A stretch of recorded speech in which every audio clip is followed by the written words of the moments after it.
Hello Chetan గారు. నమస్తే అండి. చేతన్ గారు, నరాల బలహీనత ప్రాబ్లం కూడా మనం కామన్ గా వింటూ ఉంటాం కదండి. సో మరి దీనికి సంబంధించి మన హోమియోపతిలో ఎలాంటివి రెమెడీస్ ఉన్నాయంటారు? ఎలాంటి హోమ్ రెమెడీస్ ఉన్నాయో తెలియజేస్తారా? అరికాల్లో తిమ్మిర్లు ఉన్నాయి, అరికాల్లో మంటలు ఉన్నాయి అంటే చాలా మంది ఏమనుకుంటారంటే వాళ్ళకు నరాలు ఎఫెక్ట్ అయినాయి అనుకుంటారు.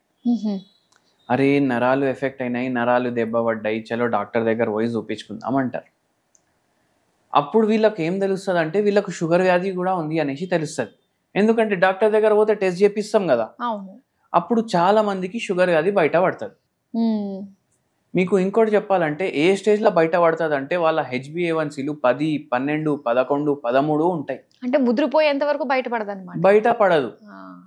చాలా మంది మీరు చూడండి, ఇప్పుడు ఎవరైతే హెల్త్ ఇన్సూరెన్స్లకు అప్లై చేస్తారు, ఎవరైతే MNCలలో పనిచేస్తారు, ఎవరైతే లైఫ్ ఇన్సూరెన్స్లకు అప్లై చేస్తారు, వాళ్ళు మాత్రమే రెగ్యులర్గా పరీక్షలు చేయించుకుంటారు.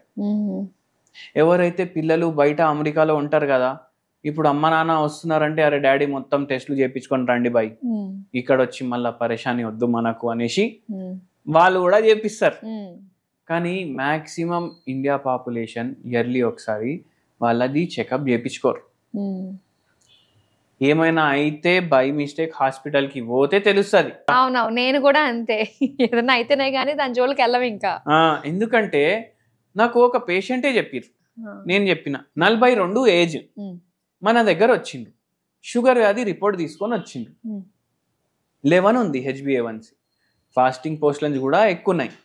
మనం ఒకటే అడిగినాం, ఎట్లా తెలిసింది అంటే ఏముంది సార్, నాకు సడన్గా ఫీవర్ ఏమో వచ్చింది, తగ్గట్లేదు, కోవిడ్లో అనేసి హాస్పిటల్లో జాయిన్ చేస్తే అప్పుడు షుగర్ ఉందనేసి తెలిసింది.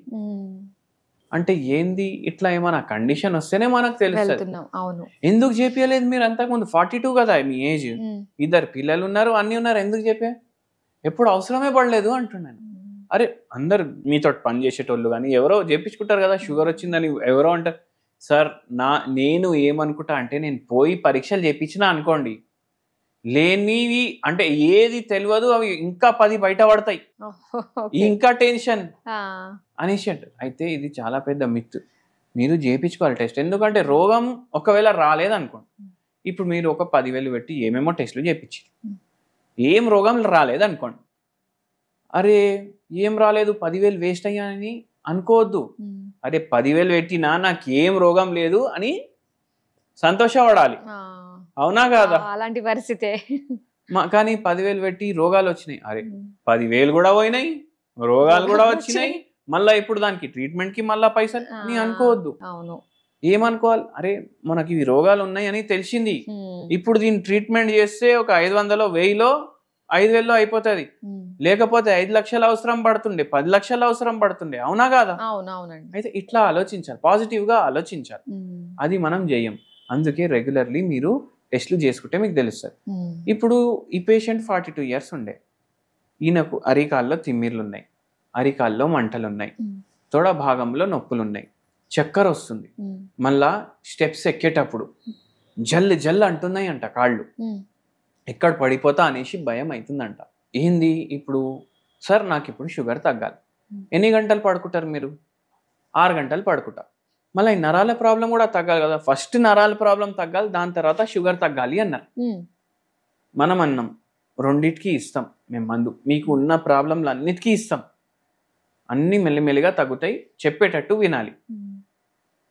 వెయిట్ కూడా జర ఎక్కువ సైడే ఉండే, 90+ ఉండే. మనం చెప్పినాము మీరు ఇప్పుడు షుగర్ వ్యాధి ఉంది, ఈ నరాలు దెబ్బపడ్డాయి, ఇది షుగర్ వల్లనే దెబ్బపడ్డాయి మీకు. అవునా, షుగర్ వల్ల నరాలు కూడా దెబ్బపడతాయి అనేసి పేషెంట్ అడిగిండ్రు. మనం ఏం చెప్పినాం, అరే నరాల బలహీనత రావడానికి కారణాలు ఎన్నో ఉంటాయి, దాంట్లో షుగర్ ఒకటి ప్రామినెంట్ కారణం. మళ్ళీ బాగానే ఉన్నా కదా, తిరుగుతున్నా, బైక్ మీద తిరుగుతున్నా, సినిమాకి పోతున్నా, ఎంజాయ్ చేస్తున్నా, ఆఫీస్కి పోతున్నా అంటే అవన్నీ నడుస్తూనే ఉంటాయి, లోపల డ్యామేజ్ కూడా నడుస్తూనే ఉంటుంది. అవునా కదా? అయితే అట్లా ఉంటుంది షుగర్ వ్యాధి అంటే, హిడెన్ ఉంటుంది బాడీలో, దానివల్ల ఏమేమవుతుంది తెలిసినప్పుడు వరకు చాలా లేట్ అయిపోతుంది. ఈ పేషెంట్కి ఒక హోమ్ రెమెడీ కూడా చెప్పినాము. ఏం చెప్పినామంటే, మనకు మునక్కాయ ఉంటాయి కదా, మునక్కాయలు మీరు పప్పు చేసుకుంటున్నారు, సాంబార్ చేసుకుంటున్నారు, పప్పు తయారు చేసుకుంటారు కదా కుక్కర్లో, అప్పుడు డైలీ మునక్కాయలు వేసేయండి. అవి కూడా బాయిల్ అయిపోతాయి.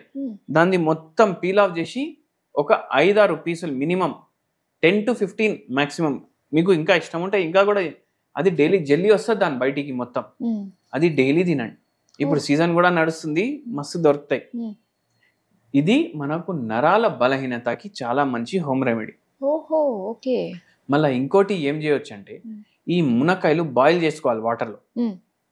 మంచిగా దాన్ని వాటర్ ప్లస్ 1 గ్లాస్లోనే బాయిల్ చేయండి మీరు. దాన్ని మంచిగా దంచేసేయండి.